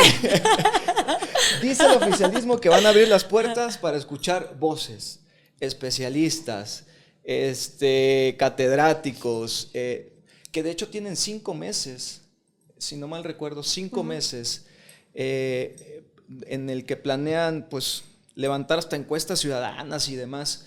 Esa es la ruta de una reforma electoral y se necesita la reforma electoral. Yo creo que sí se necesita, pero como con la judicial, se necesita, no así. Me da mucha risa que la presidenta sale a decir, oigan, pero justo se hizo la comisión presidencial para que elaboren el diagnóstico y no mientas, el plan C de AMLO ahí está. O sea, y se está siguiendo con puño y letra. Pero además, ¿quién integra, no? esa comisión? Claro. Que además, Pablo Gómez, Ernestina Godoy, sí. Arturo Saldívar. Ni me toques ese son, ¿eh? Pepe Merino, ya te puse otro nombre. Con Arturo Saldívar ya es algo personal. No, se escudan mucho diciendo que es una comisión presidencial. Entonces, como es una comisión presidencial, que además, sí es cierto, tiene las facultades constitucionales de hacerlo la presidenta, a mí me parece que la forma en la política también es fondo. La forma de hacer las cosas debe pesar igual. si verdaderamente quisieras demostrarle a la gente que gobiernas para todos y que eres una presidenta plural y una presidenta demócrata, integras la comisión de una mejor manera. Porque seguramente las personas que la integran hoy están muy viciadas, de manera ideológica, de muchas maneras. Entonces, es bastante probable que te vayan a diagnosticar desde la misma perspectiva. Hace poco le decía a mis alumnos que doy clase de teoría constitucional. Me encanta. Y les digo, la Constitución tienen que imaginársela enfrente de ustedes, así, está flotando, levitando, con brillitos, maravillosa, y va a dar vueltas. Nosotros lo que vamos a hacer es agarrar un lapicito, ir viéndola de todos lados, de todos lados. La presidenta, al hacer esta comisión, está creyendo que el diagnóstico, que el único diagnóstico para saber qué le falta al país, lo van a hacer estas personas. Y va a haber ángulos que les va a faltar revisar. Entonces, ¿por qué no integrar al resto de la población? ¿Por qué no integrar a las personas que posiblemente identifiquen un problema que no estás viendo, ¿no? Sí se necesita, pero dice por ahí mi terapeuta, que le mando un beso. Gracias por todo, TQM. Dice por ahí que la comunicación sin comprensión no sirve de nada. Pueden pararse enfrente de estas personas los mejores abogados, los mejores electoralistas, que además hay muchísimos. Puede pararse medio mundo, pero si no estás abierto a escuchar y no quieres hacer una diferencia, no sirve de nada. O sea, habrá voces, pero no voto. Claro, pero además lo dijeron, ¿no? Noroña, de hecho, salió en un video diciendo, ¿qué necesidad tenemos nosotros de escucharlos? ¿No? Con lo demócrata que resultó ser nuestro Noroñis, ¿no? Literal, diciéndolo así. Entonces, creo que es un teatro como toda la 4T. Toda la 4T es un teatro. Sí los vamos a escuchar, sí. ¿Para qué? Para darle legitimidad y para decir, hey, sí escuchamos a todos. Sí. Pues sí, mis papeles del Parlamento Abierto que te digo que presenté en el Senado para la reforma judicial, lo recibieron. Pero ahí se quedaron. Pero me lo contestaron el 15 de septiembre. O sea, ya aprobada, ya publicada en el DOF, me contestaron, ya no se va a poder revisar esto. Entonces, que te vayan a escuchar y vayan a atender al llamado del resto de la población es diferente, es muy diferente. Puede que sí abran su parlamento abierto y puede que sí reciban, pero no va a servir de nada, no va a servir, porque ese ha sido su línea, no escuchar, no construir, no. Y también es cierto que a la oposición le falta hacer un poco de más propuestas y le falta tener un poco de más dientes y se han enfocado mucho en atacar muchísimo, y hay de dónde, y lo entiendo. ¿Pero qué más? O sea, son ustedes quienes tienen que crear un proyecto de nación. ¿Qué proyecto? ¿Cuál es el contraataque a Morena? ¿Qué me vas a ofrecer tú? Y es lo que no han sabido hacer, ¿no? Entonces, es una culpa compartida de entre muchos factores. Pero viene una reforma electoral complicada, ¿no? El diagnóstico, vamos a esperar a ver qué dice el diagnóstico. El diagnóstico lo hizo AMLO hace la vida, ¿no? O sea, el tema de los consejeros, ese rumor, vamos a decirlo, ¿no? Guiño, guiño. Ese rumor de los consejeros por voto popular y tal. Pues ya después de eso, ¿qué nos queda? ¿Se puede blindar el INE? Se puede blindar el INE si se le otorga, en teoría es un órgano autónomo, un organismo constitucional autónomo. Sí. Y al INE lo puedes blindar al tener autonomía. O sea, esos son los SOCAS. Cuando tienes autonomía es que la existencia, su formación, su administración es completamente independiente a cualquier ente de la administración pública federal, y quien le dota legitimidad es la propia Constitución. Entonces, a través de la Constitución puedes darle un poco de más dientes porque es su guía. O sea, el INE, al ser un OCA, funciona a través de la Constitución y la Constitución le da vida y es lo que le da los dientes. Entonces, podrías blindarlo con reformas constitucionales. Dime cómo las vas a pasar. Pero sí, claro, ¿no? Con el poderío que tiene. Está en riesgo claro. La autonomía del INE con esta reforma. Sí, claro. Vamos a una dinámica. Tú me dices sí o no. Okay. Y si quieres agregar contexto, adelante. Okay. ¿No? Son preguntas sencillas. Hablo mucho, para ti. No, adelante. Lo que tengas si quieras hablar. Yo. ¿La elección popular de jueces fortalece el autoritarismo? Sí, claro. No per se. Es decir, si estuviéramos en el régimen más bueno, que no sería tanto el régimen, ¿no? Pero si estuviéramos en una democracia súper utópica, perfecta, con balances en las cámaras, con partidos muy fuertes todos, con un parlamentarismo importante, si fuéramos lo que pinta la democracia utópica de los libros de texto, podría funcionar. No soy fan. O sea, no me gusta, porque son cargos muy técnicos que no deben estar a las voces de muchas personas. Lo decía Aristóteles hace mucho tiempo, lo replica Platón, etcétera, ¿no? Pero no creo que per se sea una buena idea, pero tal vez, solo tal vez, en otra sociedad, igual y no hubiera sido tan malo. Ojo, creo que ahí está mi definición, ¿no? No hubiera sido tan malo si estuviéramos en la utopía más hermosa de este mundo. Hoy y en el mundo en general, las cosas como son, es la peor idea. La peor idea. Y no fortalece el autoritarismo total, porque tienes un partido hegemónico que hizo lo que hizo con toda la intención del mundo. Los acordeones con la colita de Claudia Sheinbaum no se hicieron para, ay, mira qué bonita se ve, ¿no? O sea, claro, tenían toda la intención del mundo. ¿El INE debe quedar intacto en su diseño? Creo que hay cosas que podrían mejorar del INE. Debería quedar intacto en su completa autonomía, tanto del INE como de los consejeros. Hay cosas que podrían modificarse, pero no necesariamente desde la Constitución, sino de su composición interna, igual y de reglas. Yo creo que el Tribunal Electoral, y es una propuesta, no sé si la quieren escuchar, pero que también existan ciertos tribunales colegiados en materia electoral, ¿no? Y que existan su propio mundito del Poder Judicial para eliminarle ciertas cargas. Los procesos de fiscalización de las campañas electorales son bien complicadas. O sea, el INE chambea full. Es una cosa complicada y es una cosa muy larga y muy extensa. Y la materia electoral es tan especial, tan especializada, que se vuelve muy compleja. Entonces, yo creo que habría que darle más gente, más dientes, y tal vez sí puedes modificar ciertas cosas en su interior para hacerlo un OCA mucho más autónomo, pero no como lo quieren ellos. ¿México está más cerca de un hiperpresidencialismo? ¿O ya estamos? México es un hiperpresidencialismo. Sí. ¿Militarización es reversible en este sexenio? ¿La militarización? ¿En este sexenio? No, hombre, ellos felices. ¿Debatirías de nuevo con Meme Yamel? Sí, claro. ¿La Suprema Corte de Justicia necesitaba la reforma, pero no así? ¿O? Necesitaba la reforma. Esta, nunca en la vida. ¿Harías servicio público si te lo pidieran más adelante? Híjole. Nunca digas nunca, dicen por ahí, pero quiero compartirte. Tú, antes de que empezara la entrevista, he de contarles que Uri muy amablemente me dijo que se ve que me gusta lo que hago cuando en mi contenido y en mis videos, y que me apasiona. Gran parte de las razones por las que hago lo que hago y lo hago de esta forma es que tengo mucha libertad de decirlo. Tengo mucha libertad de hacer las críticas que me parecen fuertes, porque no le pertenezco a ningún chalequito. Porque ningún chalequito me dice defiende esto a muerte, aunque todo tu ser te diga que está mal. Sí. Y creo que cuando entras a un partido político pasa, y no lo estoy criticando, porque de eso se trata un partido político, ¿no? Que te pongas la camiseta y que salgas a defender unas atrocidades, que bueno. Y me da mucho miedo perder mi libertad. Perder mi libertad, perder mi crítica objetiva, que es lo que ha hecho a la gente que me escucha, darle un poco de esperanza, ¿no? Que hay voces fuertes, que hay voces que están criticando lo que se debe criticar. Insisto, nunca digas nunca, pero valoro mucho mi libertad de este lado. Valoro mucho poder abrir la boca y poder alzar la voz, porque sigo siendo una mujer idealista. Tú dices que en política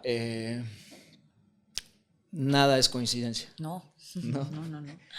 ¿Qué significa? ¿Cómo lo tomas eso? ¿A qué te refieres? Ahí sí voy a sonar a la tía conspiranoica punista. Total, mira, está de azul. Venga. Pero yo creo que todo está tan calculado y tan medido. Les pongo un ejemplo. AMLO a mí ha sido el personaje de mayor estudio y de mayor investigación en absolutamente todo, cómo hacía las cosas. Cuando digo nada es coincidencia, es nada. Ni la forma de vestir, ni de hablar, ni los momentos, ni las notas, ni... Yo siempre he dicho que cuando llega la mañanera y está Palacio Nacional, ahí se dicta el orden del día para que todos los medios de comunicación hablen. Todos. Entonces se para Claudia a decir, no, pero ¿cómo va a decir? Y empieza a decir todo lo que tiene que decir, porque sabe que de ahí se van a jalar todos los medios de comunicación para hablar de lo que es literal, les da la línea de qué es lo que van a discutir. Yo siempre he dicho, ¿qué no se dice? ¿Qué no se dice en la mañanera? Ahí está lo interesante, ahí está lo bueno. Creo que nada es coincidencia, y regreso al ejemplo de AMLO, ¿no? En los debates, todo eran risas, jijiji, jajaja, con su riquín canallín y tal. No lo hacía porque no supiera. Y yo siempre lo he dicho, Lo hacía porque tenía a un público muy grande viéndolo en los debates. Y si algo padece un populista, es que a cada persona le da el remedio que necesita, ¿no? Entonces, vas con la comunidad de tal, le dices, no, yo aquí voy a hacer, y luego voy con Uri y le digo, no, yo aquí. Para mí, ¿qué pasaba en los debates? Se le juntaba a toda la gente. Entonces, teníamos que salir ahí, improvisar con la cosa que mejor nos tuviera. Sus trajes que lo veíamos como holgados, medio feos, Muy descuidados. holgados, sí. Sí, costaban 350,000 pesos, pero se veía feón. ¿Tú crees que lo hacía porque no sabía que era presidente de la gancho, ¿no? República? Con la Claro, sí, claro. por supuesto. Morena, el nombre del partido. ¿Tú crees que también se puso ahí porque no? Y yo es a lo que invito mucho, a analizar absolutamente todas las cosas que pasan, porque nadie te las va a decir. No va a salir Claudia a decir, ¿qué creen? Sí tuvimos que platicar con el crimen organizado porque ahora sí las cosas están saliendo de control. Pues claro que no. Pero hay que ver ciertas cosas por aparte, ¿no? Ver el tema de la jueza del Chapo hoy en Chihuahua, ver el tema del Mayo, sus fotos con su abogado, ver el tema... Y que además la presidenta decía, no, yo no platico con abogados de ¿Cómo? narcotraficantes, hablando de Lichman, ¿no? Los hizo jueces, presidenta. Exactamente, ese video lo tengo muy aquí, muy presente. Sí, Qué bueno. sí recuerdo esa crítica que hiciste porque estuvo muy buena, sinceramente. Hablando de debates, se nota que los disfrutas en el buen sentido. Y mi pregunta es, ¿los disfrutas como disfrutas leer la Constitución? No, jamás.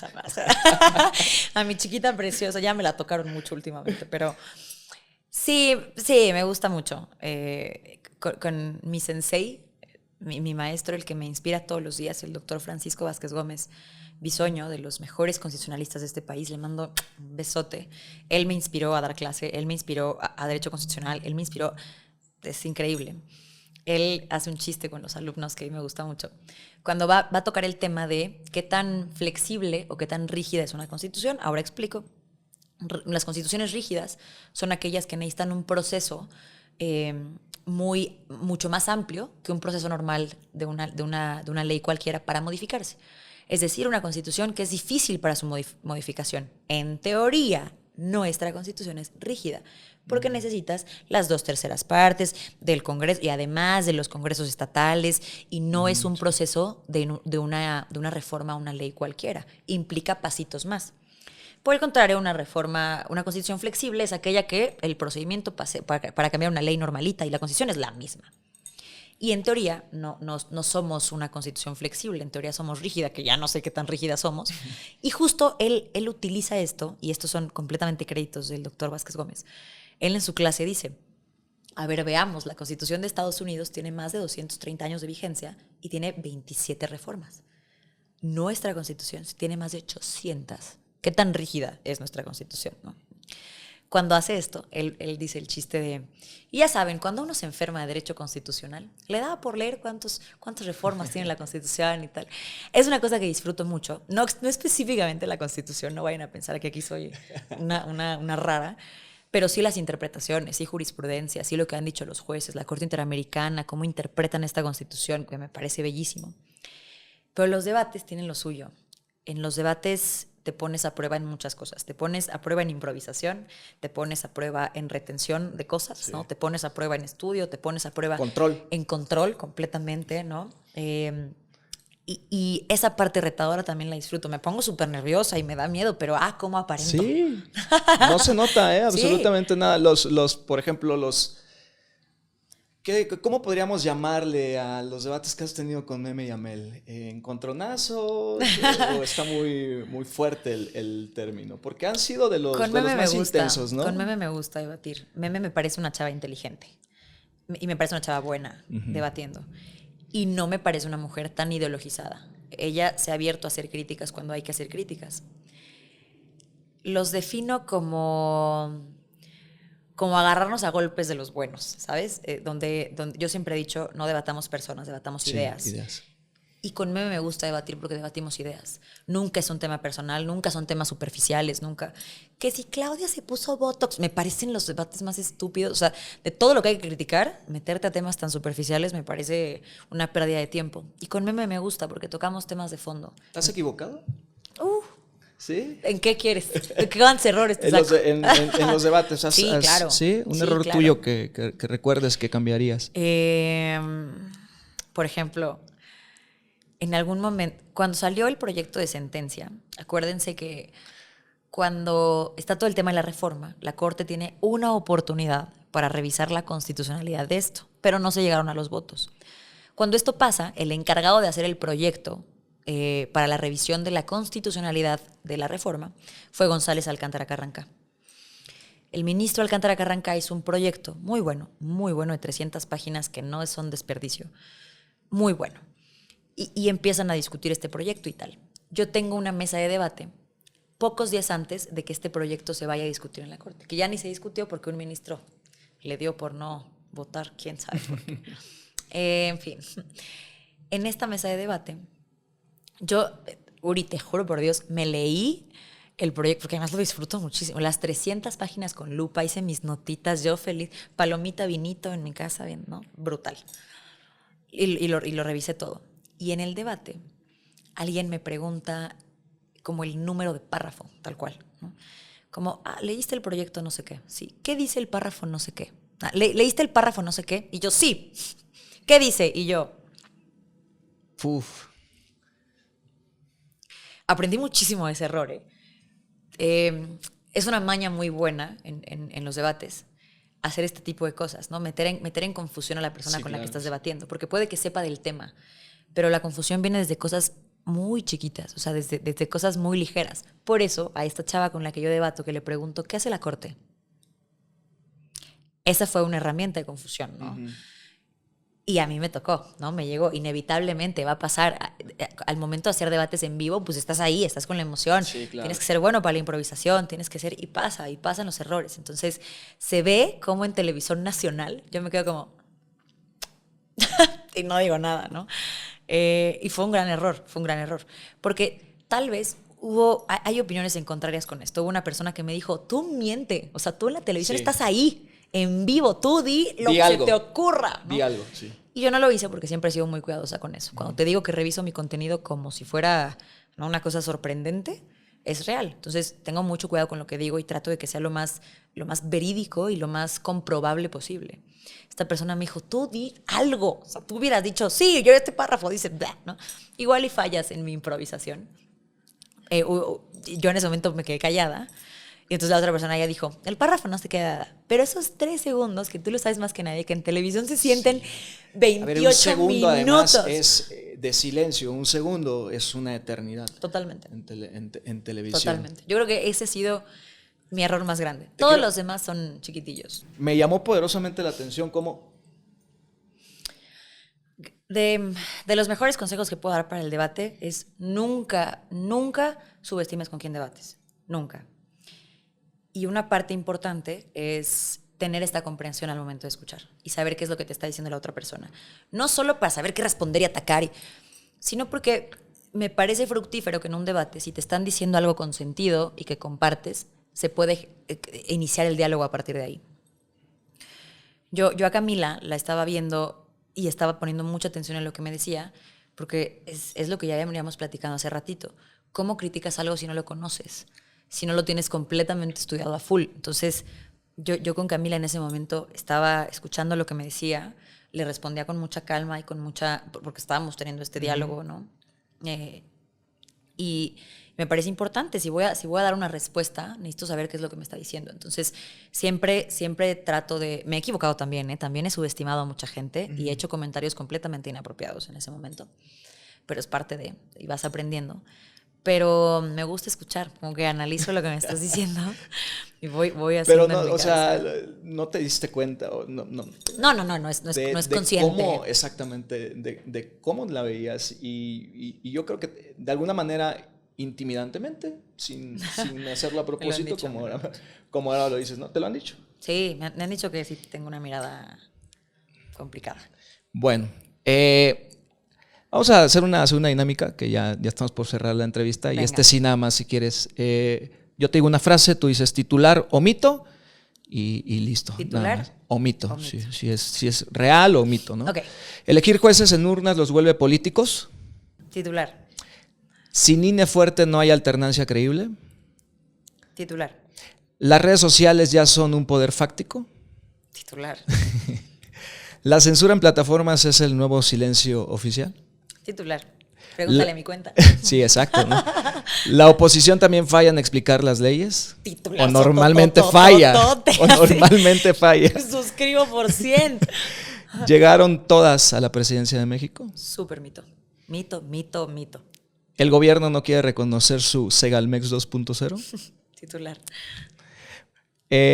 Jornada de 40 horas laborales y 2 días de descanso es el próximo gran debate en el legislativo.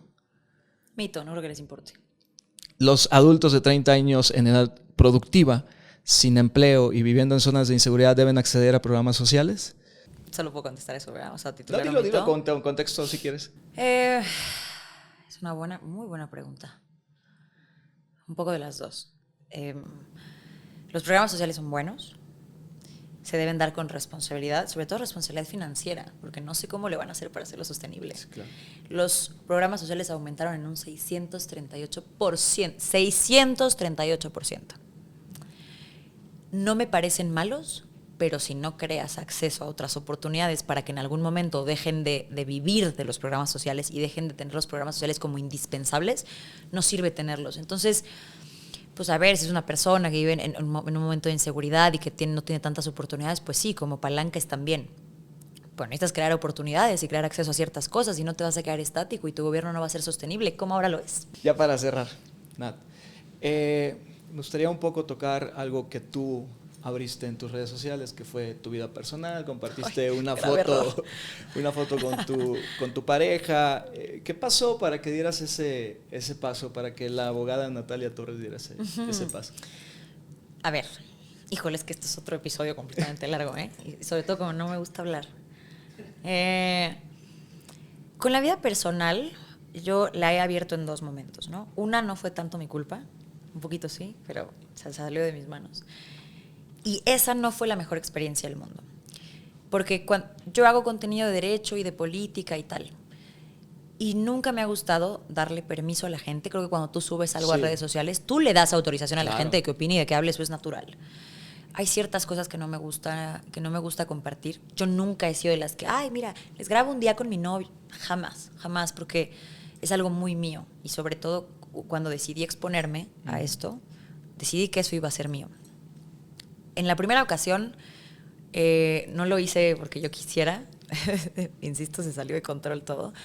Y no me fue muy bien porque eso le dio oportunidad a la gente hubo un cuate que inventó 75 cosas y entonces la gente llegó y me atacó y dijo. Y es muy frustrante porque ahí yo me encontré en una disyuntiva interna. Un cuate llegó a inventar que yo le había puesto el cuerno a no sé quién. Todavía no entiendo muy bien a quién. O sea, si le puse el cuerno a mi ex con él o si estaba yo con él y le puse porque su storytelling no estuvo muy claro, he de decir. Y sale este rumor y yo lo discutía con mi expareja en ese momento, ¿no? Él me dijo, a ver, Natalia, no tienes que salir a dar explicaciones de nada. O sea, en todo caso, a quien le hubiera molestado y a quien hubieras puesto en una disyuntiva es a mí. Pero el cuate, contando su storytelling, se fue un poco y debrayó tantito, que ya rayaba en lo que no era creíble. Entonces, mi ex en ese momento me dijo, nadie le cree. O sea, la gente sí, pero quien te tiene que importar es esta parte, entonces sí, claro, no pasa nada. Y yo con eso estuve muy tranquila. Pero me daba mucho coraje que yo tenía todo para hacer un video y decir, este cuate está diciendo mentira, no es cierto. Y además lo tengo grabado a él diciendo que esto no es cierto. Entonces no hice ese video porque dije, en cuanto yo suba este primer video explicando una polémica que me hicieron en la vida personal, le voy a dar en la torre a lo que siempre he hecho. Y voy a permitir que la gente venga y opine de esta y todas mis relaciones que vengan, ¿eh? Entonces, eso incluso lo platiqué con mi expareja en ese momento. Y mi expareja me dijo, no subas nada. Tú has sido muy persistente en que tu vida es tuya. Y punto. Y a nadie le tienes que dar explicaciones de nada. Sobre todo también porque me esfuerzo mucho en que mi contenido sea muy bueno. Me esfuerzo mucho en ser una abogada preparada, estudiada, con educación, como para que salga alguien y me demerite todo lo que hago por algo personal. Eso no lo voy a permitir. Entonces, fui muy cuidadosa con esa experiencia que no fue la mejor. Fui muy cuidadosa. Y ahora hoy no me gusta tener a la gente que quiero escondida. Me gusta presumir a la gente que quiero. Ah, qué padre, sí. Me gusta que mi novio sepa que es una parte importante en mi vida, y parte importante en mi vida son las redes, yo lo decidí. Entonces, si van a ser una parte importante, él tiene todo el lugar para estar ahí, ¿no?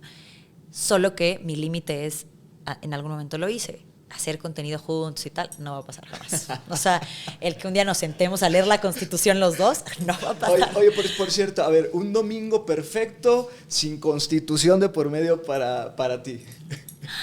Un domingo perfecto.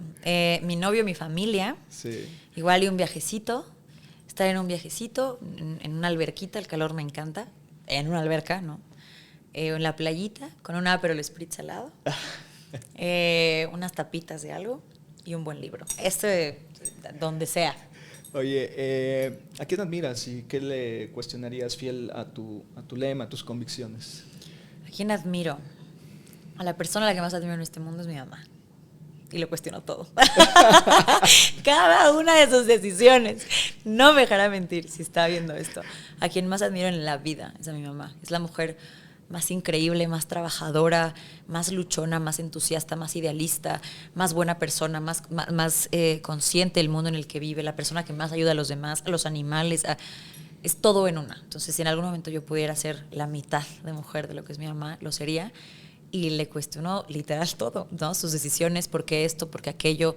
Incluso para temas financieros, mi mamá es brutal, o sea, se organiza de una manera indiscutible. Entonces siempre es, oye, ¿y ahora cómo le hago para esto? Y entonces, ¿esto qué hago? Oye, y entonces con mi despacho y ¿qué hago? Todo el tiempo le cuestiono todo porque la admiro muchísimo y además quiero que me convenza. ¿Por qué crees lo que crees? Olga. Olga, señora Olga, le mandamos un fuerte abrazo desde acá a todo el equipo de Qué Noche y la felicitamos porque ha hecho a una gran hija, forma una gran mujer sobre todo. Si tuvieras que resumir la Constitución en una frase, no sé, para TikTok, amistosa, friendly, no sé cómo decirlo, pero en una frase la Constitución. La Constitución es la promesa que se hizo de que nadie, ni con todo el poder, va a faltarle a los deseos de la República, de una democracia que se construye. Wow, padrísima. Increíble. Ya por último, ¿nos regalas un titular que quisieras, en el sentido evidentemente figurado, que quisieras que apareciera mañana en medios de comunicación? Y pues bueno, un compromiso, ¿por qué no decirlo? Porque eres una voz que pesa en México, un compromiso que pudiéramos auditar nosotros, no te preocupes, en unos 90, 100, no sé, 100 días, lo que tú quieras, pero primero un titular que te gustaría apareciera mañana en medios de comunicación. Como para que toda la gente lo... Creo que abriría con lo que siempre digo, ¿no? El poder corrompe y el poder absoluto corrompe absolutamente, no se lo des a cualquiera. Y un compromiso de Nat Torres, un compromiso de Nat Torres.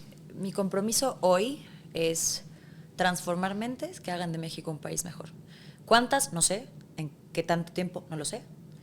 Pero que voy a conseguir transformar mentes que logren ver a la política de este país y al derecho y a todo este conjunto de cosas como algo que nos ayuda y como algo que debemos exigir, lo voy a hacer. ¿Cuánto me voy a tardar? Pues ya se los diré en un par de años, ¿no? Pero lo voy a hacer. Gracias, Natalia Torres, muchísimas gracias por habernos acompañado en este episodio. Por cierto, agradecemos la hospitalidad, el cariño que siempre nos muestra el Hotel Fiesta Americana México Toreo. De verdad que son increíbles. Visiten sus instalaciones cuando tengan oportunidad. Es un lugar muy acogedor para pasarla en familia, en amigos, como ustedes gusten. Y en este caso, pues nosotros agradecerle muchísimo todas las atenciones. Así nos despedimos. Nos vemos hasta un próximo episodio.